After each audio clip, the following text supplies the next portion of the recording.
Did you know? The Sony PlayStation we know today is the result of a deal gone bad between Sony and Nintendo. By the late 1980s, compact discs were becoming increasingly common as a source for media storage for music and video games. Cartridges, like the ones used in the Super Nintendo and Sega Genesis, could only usually hold around 8 to 16 megabits of data. A CD-ROM could hold 320 times more than that, over 600 megabytes on a single disc. In 1988, Nintendo announced a partnership with Sony to produce a CD add-on peripheral for the Super Nintendo in an effort to advance the console's capabilities. But this wasn't the first time that Nintendo and Sony had worked together. The history of the two companies collaborating started with an engineer at Sony. During the development process of the Super Famicom in Japan, Nintendo expressed the need for a sound chip for their new console. The engineer, named Ken Kutaragi, immediately accepted the offer. Sony had almost no involvement with the video game industry at that time, but Kutaragi developed an interest in video games consoles after watching his younger daughter play the Nintendo Famicom. Without the permission of the board's members at Sony, Kutaragi worked in secret developing the SPC 700, a sound chip that would later cause the SNES to outclass all of its competitors in audio capability. When Sony executives found out what Kutaragi had been working on, they wildly disapproved. It was only because of the support from CEO Norio Oga that Kutaragi was allowed to keep his job and continue the project. The chip was finished and shown to Nintendo with impressive results. The success of this collaboration is what originally spurred Nintendo to initiate the partnership for development of the SNES CD-ROM add-on, with Ken Kutaragi at the head of the project. The contract that Sony negotiated with Nintendo did not only include plans to develop an add-on for the Super Nintendo, but also allowed for Sony to develop their own branded console that would play Super Nintendo games and upcoming SNES CD games. Additionally, this contract gave Sony a large amount of control over software licenses for games produced on the SNES CD format. This deal was rumored to have made Nintendo uneasy, leading them to secretly negotiate a more favorable contract with Sony's rival, Philips. Then, at the June 1991 Consumer Electronics Show, Sony revealed the Nintendo, quote-unquote, PlayStation. One day later, Nintendo announced that they were cancelling the contract with Sony and they were going to partner with Philips for their CD-based peripheral instead. Sony's CEO, Norio Oga, was infuriated and considered Nintendo's actions to be a humiliating betrayal. Then the rest of Sony's board members wished to cease all involvement in video games after the contract with Nintendo was broken. But Ken Kutaragi told Oga that the PlayStation project could be salvaged and produced as a standalone console. Out of spite, Oga insisted to the board that Sony continue working on the PlayStation, and he wholeheartedly supported Kutaragi's plans. Nintendo's deal with Philips was also eventually cancelled, and no CD-ROM add-on for the SNES was ever released. However, due to some original negotiations with Nintendo, Philips was given the license to publish video games on their own console using Nintendo's flagship characters. This led to the infamous Philips CDI games, Hotel Mario, Link: The Faces of Evil, Zelda: The Wand of Gamelon, Zelda's Adventure, and the unreleased Mario's Wacky World. These games were critically panned, and Nintendo doesn't acknowledge their existence to this day.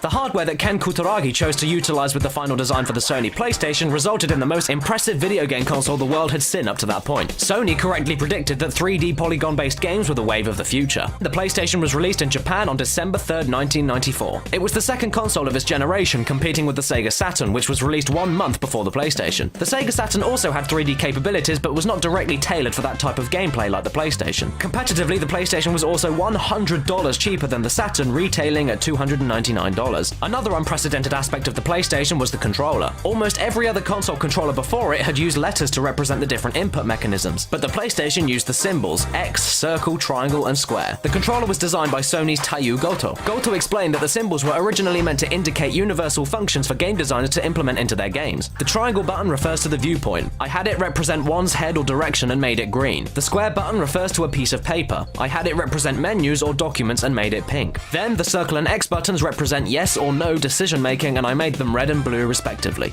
Another prototype controller featured a diagonal T-shaped alignment of rounded trapezoid-shaped buttons. One design looked remarkably similar to a Super Nintendo controller and featured 3 small buttons underneath a larger button. The PlayStation logo also went through numerous iterations. Over 3 dozen designs were drafted before Sony settled on the final appearance. Besides thoughtful design, Sony knew that in order to be successful in the market, they needed quality games. In an effort to court developers, Sony designed the PlayStation to be easy to program for. Additionally, Sony provided a large budget for marketing and charged a small $10 per game licensing fee for full-priced games. Almost 100 studios had signed licensing agreements with Sony before the console was launched, and it's estimated that over 300 game projects were planned or underway. The console that would go on to be the biggest competitor with the PlayStation, the Nintendo 64, was delayed multiple times and wasn't released until a year after Sony's console, effectively giving Sony a head start in the market. Also, the Sony PlayStation was the first console to sell over 100 million units worldwide. Then, in 1996, it was announced that Squaresoft, developer of the Final Fantasy series, series would break their exclusivity streak with Nintendo and sign a deal with Sony instead. Their decision, in part, was due to the lower production cost and larger storage space offered by the PlayStation hardware. In 1997, Sony lowered the barrier of entry for development by releasing a special version of the PlayStation called the Net Yorose. This console was available as a promotion to computer programmer hobbyists, and it came with extensive documentation, special software, and no region lockout. It allowed anyone who was interested in doing so to program games for the console, albeit with their own computer. It sold for $750 and was released in Japan, North America, Europe, and Australia. Also, the boss level Polygon Man from PlayStation All-Stars Battle Royale was actually the PlayStation's original mascot in 1995. He was meant to demonstrate the power of the PlayStation with his polygonal design, but he was dropped shortly after the system was announced. This was reportedly because Ken Kutaragi went absolutely insane after seeing him at an E3 booth and wasn't pleased with the character.